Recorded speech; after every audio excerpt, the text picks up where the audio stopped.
ታሪካችን የሚጀምረው ሱዚ በተባለች አንዲት እጅግ ደስ የሚል ባህሪ ያላት ወጣት ላይ ሲሆን እሷም ከትምህርቷ ጎን ለጎን ገንዘብ ለማግኘት ስትል የተለያዩ የትርፍ ሰዓት ስራዎችን ትሰራለች። ቆይ ግን ከዛ በፊት አሁን ላይ 400 ሰብስክራይበር አለን። እቅዳችን በዚህ 90 ቀን ውስጥ 100,000 ሰብስክራይበር ለመግባት ነው። አንችልም? እንችላለን። ሰብስክራይብ አድርጉ። በመሆኑም አንድ ቀን እቃ ለማድረስ ወደ ኮሌጅ በምትመጣበት ወቅት ስራዋን አጠናቃ ልትመለስ ስትል በድንገት አዳልጧት በአንድ ወንድ ልጅ ላይ ልትወድቅ ትቀርባለች። እንደ እድል ሆኖ ግን ልጁ ከመሬት ጋር ሳትላተም በፍጥነት በመያዝ ከውድቀት ይታደጋታል። የዚህም ልጅ ስም ጁን የሚባል ሲሆን የታሪካችን ዋና ገጸ ባህሪ ነው።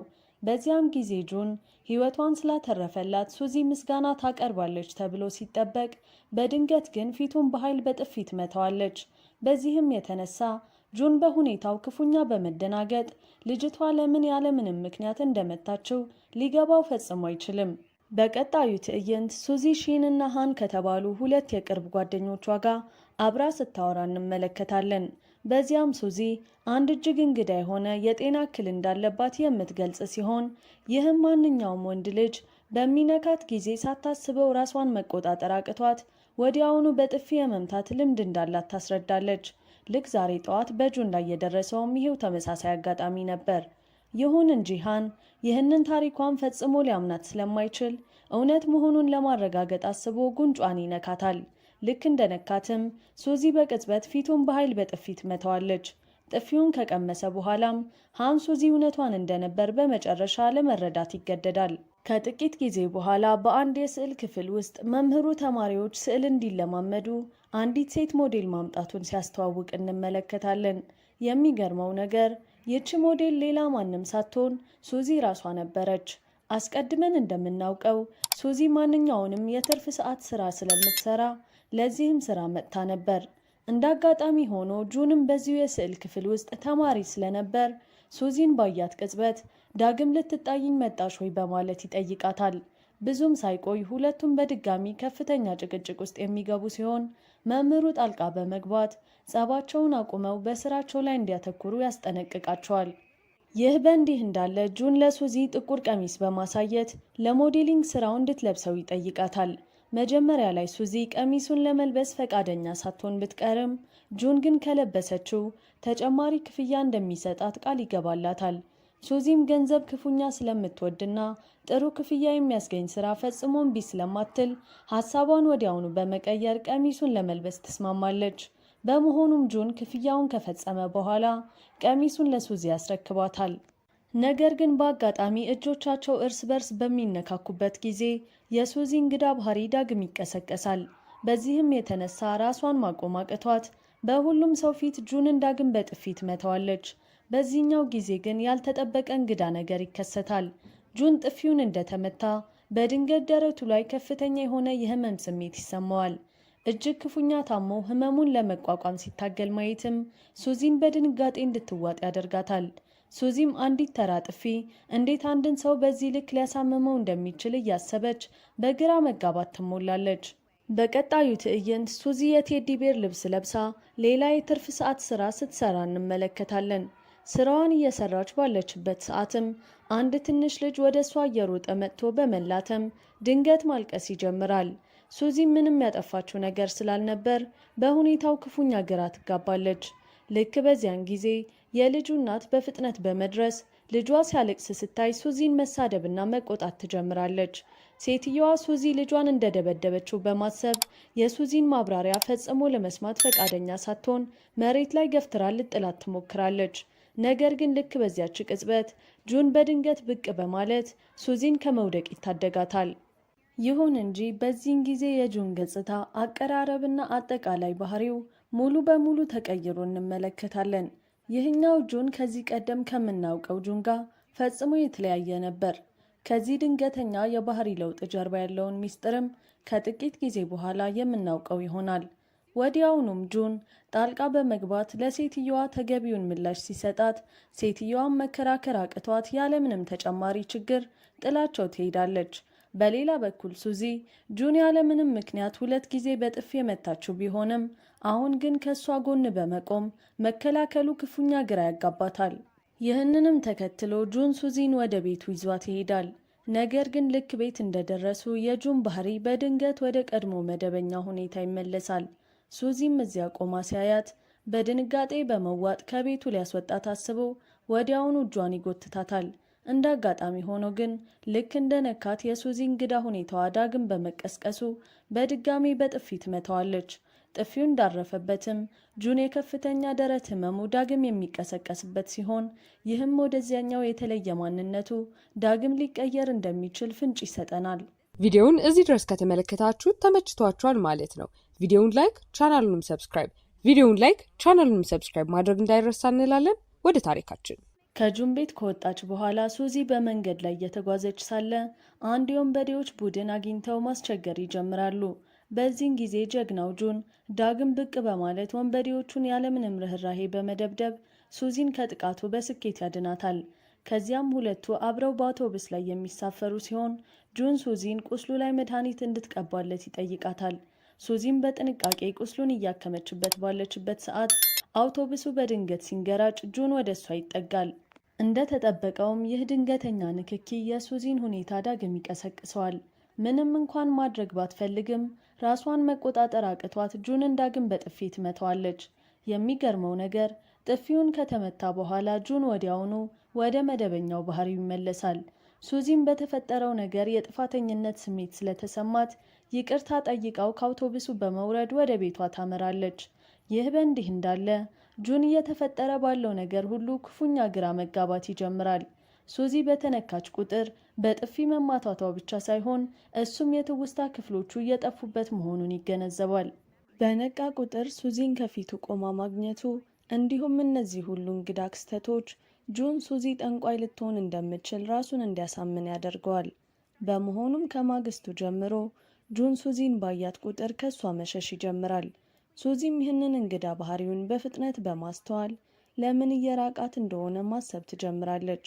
በዚያኑ ምሽት ጁን ብቻውን በክፍል ውስጥ እያጠና ሳለ በድንገት መብራት ይጠፋል። አስቀድመን እንደምናውቀው ጁን ጨለማን ክፉኛ ይፈራል። ከጥቂት ሰከንዶች በኋላ መብራቱ ሲመጣ ሱዚ ከፊቱ ቆማ ያገኛታል። ሱዚም ለምን ከሷ እንደሚሸሽ በመጠየቅ እንደ መንፈስ ወይም ጠንቋይ አስቧት እንደሆነ እያሾፈች ትጠይቀዋለች። ነገር ግን ጁን ትክክለኛ ምላሽ ከመስጠቱ በፊት መብራቱ በድጋሚ ይጠፋል። ጁንም ጨለማን ክፉኛ ስለሚፈራ በዚህኛው ጊዜ በፍርሃት ተውጦ ወደ ሱዚ በመጠጋት ልብሷን አጥብቆ ይይዛል። ይህንንም የፍርሃት ምላሹን ስታይ ሱዚ ጁን በእውነት ጨለማን እንደሚፈራ ትገነዘባለች። ይሁን እንጂ እንግዳ ባህሪዋ እንዳይቀሰቀስ በመፍራት እጁን ይዛ ልታረጋጋው ስለማትችል አንድ ብልህ ሀሳብ ታመጣለች። በእጇ እንጨት በመያዝ ጁን እንጨቱን ይዞ ከክፍሉ እንዲወጣ በጥንቃቄ ትመራዋለች። ሱዚ ጁንን እየረዳችው ወደ ውጭ ሲወጡ ታሪኩ በድንገት ወደ ጁን የልጅነት ትዝታ ይወስደናል። በዚህ ትዝታ ውስጥ ወጣቱ ጁን በጨለማ ክፍል ውስጥ ብቻውን ተቆልፎበት እንመለከታለን። ጁን ጨለማን ምን ያህል እንደሚፈራ ስለምናውቅ ይህ ክስተት ለሱ እጅግ አሰቃቂ እንደነበር መገመት አያዳግትም። ነገር ግን በዚያን ጊዜ አንዲት ትንሽ ልጅ ዘወትር ወደ መስኮቱ እየመጣች ታጫውተው ነበር። አልፎም ተርፎም እሱን ለማስደሰት ጣፋጭ ከረሜላ ታመጣለት ነበር። ታሪካችን ወደ አሁኑ ጊዜ ሲመለስ ሱዚ ከሆስፒታል አስቸኳይ የስልክ ጥሪ ሲደርሳት እንመለከታለን። የሆስፒታሉ ሰራተኞችም አያቷ ከሆስፒታል ማምለጧን ሲነግሯት ሱዚ በከፍተኛ ድንጋጤ አያቷን ለመፈለግ ስትወጣ ጁንም ሊረዳት ይወስናል። የሱዚ አያት የማስታወስ ችግር ያለባት ሲሆን የእይታ ችግርም ነበረባት። እንደ ዕድል ሆኖ ጁንና ሱዚ ምንም መጥፎ ነገር ከመፈጠሩ በፊት አያቷን በአካባቢው ያገኟታል። ይሁን እንጂ ሲያገኟት አያቷ ሱዚን ፈጽሞ ልታውቃት አትችልም። የአያቷን ትውስታ ለመመለስ በማሰብም ሱዚ ጣፋጭ ከረሜላ ትሰጣታለች። ከረሜላውን ባየች ጊዜ አያቷ በመጨረሻ ሱዚን ታስታውሳታለች። ነገር ግን እይታዋ እጅግ ደካማ በመሆኑ ጁንን በስህተት ተመልክታ የሱዚ እናት እንደሆነ ታስባለች። ከዚያን ጊዜ ጀምሮ አያቷ ጁንን ልክ እንደ ሱዚ እናት መንከባከብ ትጀምራለች። ነገሩን ይበልጥ አስቂኝ ለማድረግ ደግሞ ሱዚም በጨዋታው በመስማማት ጁንን እናት እያለች መጥራት ትጀምራለች። ምስኪኑ ጁንም በሁኔታው ክፉኛ ግራ በመጋባት ሁሉም ሰው ለምን በዚህ መልኩ እንደሚይዘው ሊገባው አይችልም። አያቷን በሰላም ወደ ሆስፒታል ከመለሱ በኋላ ሱዚ በመጨረሻ ሁሉንም ነገር ለጁን ታስረዳዋለች። በጥፊ ለመታችው ጊዜያት ሁሉ በቅንነት ይቅርታ በመጠየቅ ስለ እንግዳ የጤናዋ ሁኔታ ሙሉ እውነቱን ትነግረዋለች። ማብራሪያዋን ከሰማ በኋላም ጁን በአእምሮ ውስጥ ያሉትን ክስተቶች ማያያዝ ይጀምራል። ስለዚህ ሱዚ በጥፊ በመታችው ቁጥር ከጥፊው በኋላ የማስታወስ ችሎታውን እንደሚያጣ ይገነዘባል። ይህ ንድፈ ሐሳብ ትክክል መሆኑን ለማረጋገጥም ጁን ሱዚን ዳግም በጥፊ እንድትመታው ይጠይቃታል። እርግጥ ነው ሱዚ ያለምንም ምክንያት እሱን መምታት ስለማትፈልግ ፈቃደኛ አትሆንም። በመሆኑም ጁን የሱዚን ሁኔታ ለመቀስቀስ ሆን ብሎ ይነካታል። ልክ እንደተጠበቀውም ሱዚ ወዲያውኑ በጥፊ ትመታዋለች። ጥፊው እንዳረፈበትም ጁን የከፍተኛ ደረት ህመሙ ዳግም ሲቀሰቀስበት እንመለከታለን። በተመሳሳይ ሰዓት ሌላ የልጅነት ትዝታው በአእምሮ ውስጥ ብልጭ ይላል። በማግስቱ ጠዋት ጁን ሲነቃ በስልኩ ላይ አንድ ቪዲዮ ያገኛል። የሚገርመው ነገር ቪዲዮ ባለፈው ምሽት በራሱ የተቀረጸ ነበር። በቪዲዮ ላይም ጁን ስለ ሱዚ ሲያወራ ጓደኛው እንደሆነች ሲያስተዋውቅ ይታያል። እንግዳው ነገር ግን ጁን ይህንን ቪዲዮ ስለመቅረጹ ፈጽሞ ምንም አይነት ትውስታ አልነበረውም። እዚህ ላይ ነው እንግዲህ እውነታው መውጣት የሚጀምረው። ጁን ሁለተኛ ማንነት የተባለ የጤና እክል እንዳለበት ይገለጣል። ይህም ማለት በአንድ አካል ውስጥ ሁለት የተለያዩ ማንነቶች አሉ ማለት ነው። ከልጅነቱ ጀምሮ ጁን ብቸኛ ሆኖ ስላደገና ከራሱ ጋር ስለሚያወራ ሳያውቀው በአእምሮ ውስጥ ሌላ ሁለተኛ ማንነት ፈጥሮ ነበር። ይህ በእንዲህ እንዳለ በማለዳ ሱዚ እሱን ለመጠየቅ ትመጣለች። ጁንም እሷን በማየቱ የተገረመ ሲሆን ሱዚ በተለይ ለሱ ያዘጋጀችውን ምግብ ይዛ መጥታ ነበር። ነገር ግን ጁን ምክንያት በመፍጠር ለጊዜው እንድትሄድ ይጠይቃታል። ሱዚ ከሄደች በኋላ አንድ የማይታመን ነገር ይከሰታል። ጁን በህይወቱ ለመጀመሪያ ጊዜ ሁለተኛ ማንነቱን ከፊቱ ቆሞ ማየት ይችላል። በእርግጥ ይህ ሰው በአካል የለም፣ ይልቁንም የጁን የራሱ አእምሮ ነጸብራቅ ነው። ጁንም ማንነቱን በመጠየቅ ምን እንደሚፈልግ ሲጠይቀው ሁለተኛው ማንነቱ ሱዚን በጥሩ ሁኔታ እንዲይዛትና አብሯት ብዙ ጊዜ እንዲያሳልፍ እንደሚፈልግ ይነግረዋል። ይህንን ሲሰማ ጁን ሁለተኛ ማንነቱ ለሱዚ ጥልቅ ስሜት እንዳለውና የፍቅር ግንኙነት መጀመር እንደሚፈልግ ይገነዘባል። በሌላ በኩል ሱዚ ከሼን ጋር ጊዜ እያሳለፈች ሳለ በድንገት ከጁን የስልክ ጥሪ ይደርሳታል። በሚያስገርም ሁኔታ ጁን ለእራት ሲጋብዛት ሱዚ በድንጋጤ ብትዋጥም በመጨረሻ ለመሄድ ትስማማለች። በኋላም ወደ ሬስቶራንቱ ስትደርስ ባየችው ነገር ክፉኛ ትደነቃለች። ጁን ቦታውን በሙሉ በሚያምር ሁኔታ አስጊጦት ነበር። ባለቀለም መብራቶች በየቦታው ሲያበሩ፣ ሮማንቲክ ሙዚቃም ከበስተጀርባ ይሰማ ነበር። ከዚያም ያለምንም ማቅማማት ጁን ስሜቱን በመግለጽ የፍቅር ጓደኛው እንድትሆን ይጠይቃታል። ይህ ድንገተኛ ጥያቄ ሱዚን ንግግር ያሳጣት ሲሆን ምን መመለስ እንዳለባት ስላላወቀች ምንም ሳትናገር ትታው ትሮጣለች። ነገር ግን ጁን ሁኔታውን በተሳሳተ መንገድ በመረዳት ያፈረች መስሎት ተስፋ ላለመቁረጥ ይወስናል። በዚህኛው ጊዜም አበባ ይዞ ዳግም ስሜቱን ቢገልጽላትም ሱዚ አሁንም መልስ ሳትሰጠው ትሸሻለች። በመሆኑም ጁን አበባውን ስላልወደደችው ይሆናል ብሎ በማሰብ ሌላ እቅድ ያወጣል። ከጥቂት ጊዜ በኋላ ሱዚ ሆቴል ውስጥ እያለች ማለቂያ የሌላቸው ስጦታዎች በየደቂቃው መድረስ በመጀመራቸው ቦታውን ወደ ገበያ ማዕከል እስኪቀይሩት ድረስ ይሞሉታል። የላካቸው የፍቅር ስጦታዎች ምንም አይነት ውጤት ስላላመጡለት ጁን የረጅም ጊዜ መፍትሄ ብሎ በማሰብ ሱዚን አግቶ በማስቀመጥ በትክክል ሊያነጋግራት ይወስናል። ይህንንም የሰማው ሃን በፍጥነት ሺንን አስከትሎ ሱዚን ለማዳን ወደ ጁን ቤት ይሮጣል። በዚያም ሃን በንዴት በሩን ሰብሮ ለመግባት በኃይል ሲሮጥ ጁን በድንገት በሩን ስለሚከፍተው ሃን ፊቱን መሬት ላይ ክፉኛ ይመታል። ምንም እንኳን ራሱን ቢያዋርድም ሃን ግን ሱዚን በማዳኑ በደስታ ተሞልቶ ወደ ሆቴሏ ይሸኛታል። ከመሄዱ በፊትም ጁን ዳግም ካስቸገራት ወዲያውኑ እንድትነግረው አጥብቆ ሲያሳስባት ከዚህ ድርጊቱ ሃን ሱዚን በድብቅ እንደሚወዳት በግልጽ እንረዳለን።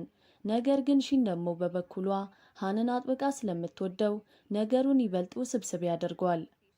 ይህ በእንዲህ እንዳለ ጁን ሱዚን ለማሳመን ያደረገው ጥረት ሁሉ ከሽፎበት ተስፋ ሲቆርጥ ሁለተኛው ማንነቱ ጣልቃ በመግባት እሱ ወጥቶ በቀላሉ ሱዚን እንደሚያሳምናት ይነግረዋል። በማግስቱ ጁን ወደ ሱዚ በመጠጋት በጥፊ እንድትመታው ሲጠይቃት ሱዚ ያለምንም ምክንያት መምታት ስለማትፈልግ ፈቃደኛ ሳትሆን ትቀራለች። በመሆኑም ጁን ሆን ብሎ ሲነካት የሱዚ እንግዳ ባህሪ በመቀስቀስ ፊቱን በጥፊ ትመታዋለች። በዚህን ጊዜ ጁን ከመበሳጨት ይልቅ ይህንኑ ይፈልግ ስለነበር በደስታ ይሞላል።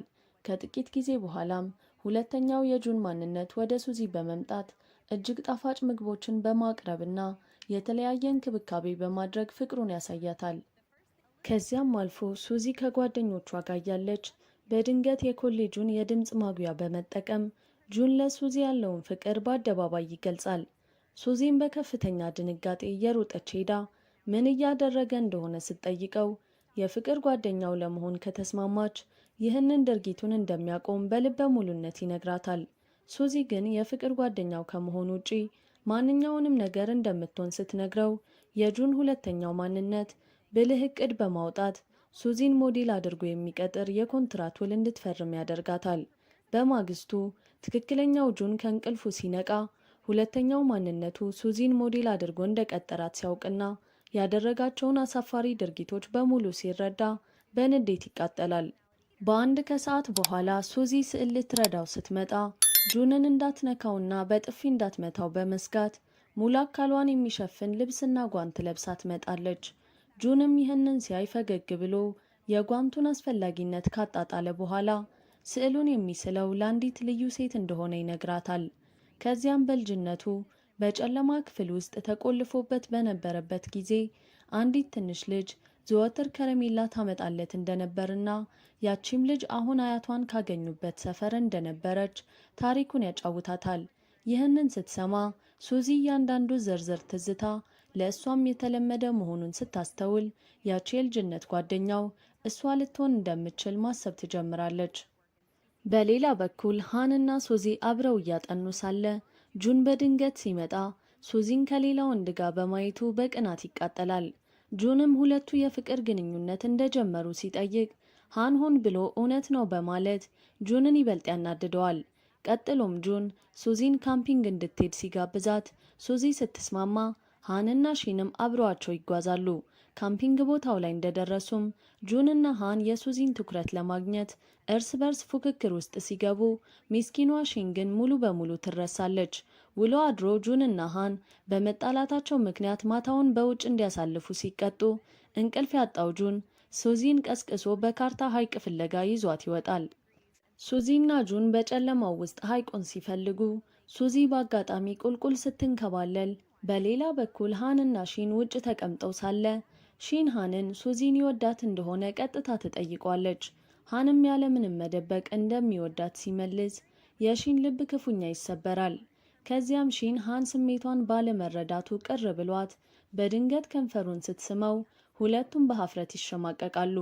በተመሳሳይ ሰዓት ሱዚና ጁን በመጨረሻም ውብ የሆነውን ሐይቅ ያገኙታል። የሐይቁ ገጽታ በጨረቃ ብርሃን ሲያበራ የእሳት እራቶች በዙሪያቸው እየበረሩ አካባቢውን እጅግ ሮማንቲክ ያደርጉታል። ልክ በዚያን ጊዜ ጁን ወደ ሱዚ በመጠጋት በስሜት ይስማታል። ይሁን እንጂ ሱዚም ለጁን ጥልቅ የፍቅር ስሜት ማዳበር ብትጀምርም አካላዊ ንክኪው እንግዳ ባህሪዋን ስለሚቀሰቅሰው ራሷን መቆጣጠር አቅቷት ወዲያውኑ ጁንን በጥፊ ትመታዋለች። ልክ እንደ ቀድሞውም ጥፊውን ተከትሎ የጁን ሁለተኛ ማንነት ዳግም ወደ ቦታው ይመለሳል። ወደ ካምፒንግ ቦታው ሲመለሱ ይህኛው ጁን ለሁሉም ሰው እጅግ ደግ፣ ተንከባካቢና ፈገግታው የማያልቅ መሆኑ ሁሉንም ሰው ክፉኛ ያስገርማል። ጉዟቸውን አጠናቀው እንደተመለሱም ሁሉም በጋራ የሱዚን አያት ለመጠየቅ ሆስፒታል ይሄዳሉ። አያቷም የጁንን ሁለተኛ ማንነት ስታይ በደስታ ተሞልታ የልጅ ልጇ ባል በማለት ትጠራዋለች። በሆስፒታሉ ውስጥ ሁሉም በደስታ ሲጫወቱ ሱዚ በአጋጣሚ የጁንን እጅ ትይዛለች።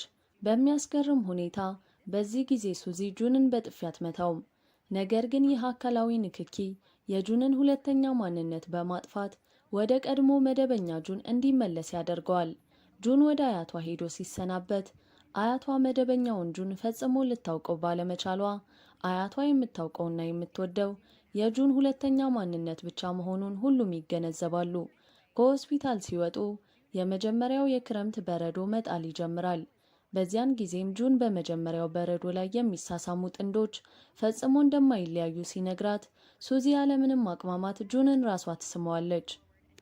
በማግስቱ ኮሌጅ ውስጥ ሁሉም ተማሪ ሱዚ ጁንን ያፈቀረችው ለገንዘቡ ብላ ነው እያሉ ሐሜት ሲያሰራጩ፣ ሱዚ ግን በዚህ ሐሜት ፈጽሞ አትበሳጭም። በድንገትም ዩጂን የተባለች ልጅ ወደ ሱዚ በመምጣት የጁን እጮኛ እንደሆነችና በቅርቡ እንደሚጋቡ በመግለጽ ከሱ እንድትርቅ ታስጠነቅቃታለች። ነገር ግን ሱዚ የዩጂንን ወሬ ፈጽሞ እንደማታምናትና ጁንን እንደማትተው በድፍረት ስትነግራት ዩጂን በንዴት ውሃ ልደፋባት ትሞክራለች። ልክ በዚያች ቅጽበት ጁን ፈጥኖ በመድረስ ሱዚን ከውሃው ይታደጋታል። ከዚያም በኋላ ዩጂን ወደ ጁን ቤት በመምጣት አብራው መኖር እንደምትፈልግ ስትነግረው ጁን በፍጹም እምቢ ይላታል። ነገር ግን ልክ ሱዚ ጁንን ልታየው ስትመጣ ዩጂንን እዚያው ቤት ውስጥ ስታገኛት ሁኔታውን በተሳሳተ መንገድ በመረዳት በንዴት ጥላቸው ትሄዳለች።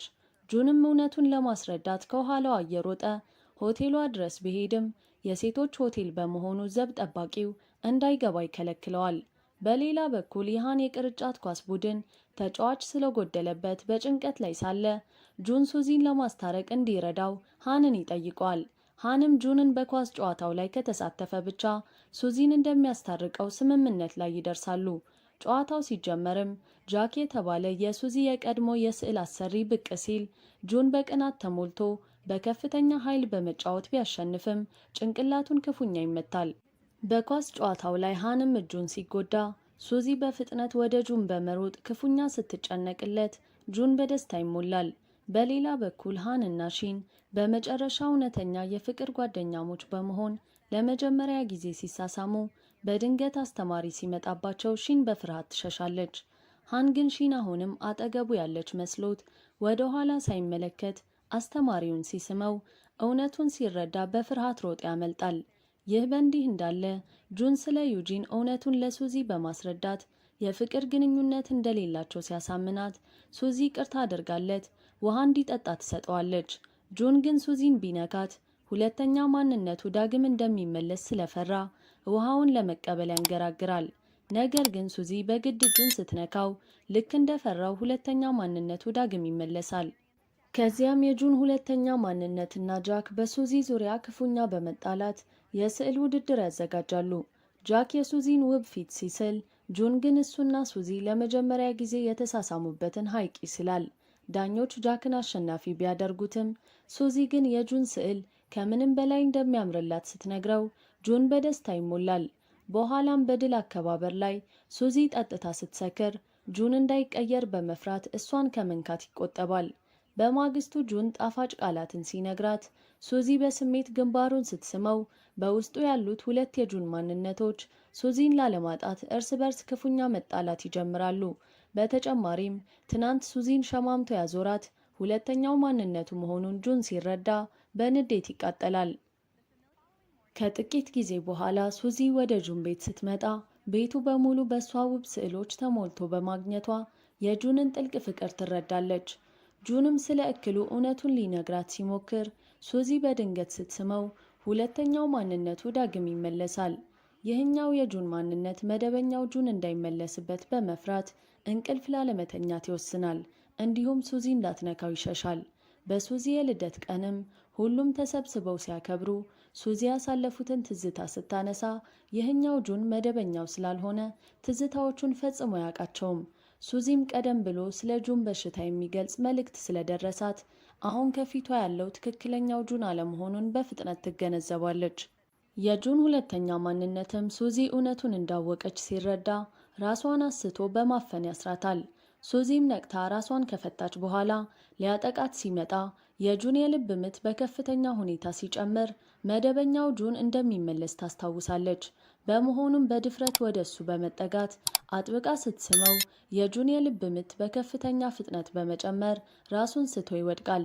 ሲነቃም ትክክለኛው ጁን መመለሱን ያረጋገጠችው ሱዚ ከዚህ በኋላ ሳታስበው እንደማትነካውና በሽታው እስኪድን ድረስ ምንጊዜም ከጎኑ እንደምትሆን ቃል ትገባለታለች።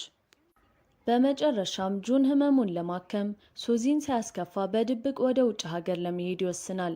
ይህንንም እቅዱን ጓደኞቹ ሃን እና ሺን እንዲደብቁለት ቢያደርግም ሱዚ ግን ወዲያውኑ በማወቅ ጓደኞቿን አታላ ጁንን ለመፈለግ በከተማው ውስጥ በፍጥነት ትሮጣለች።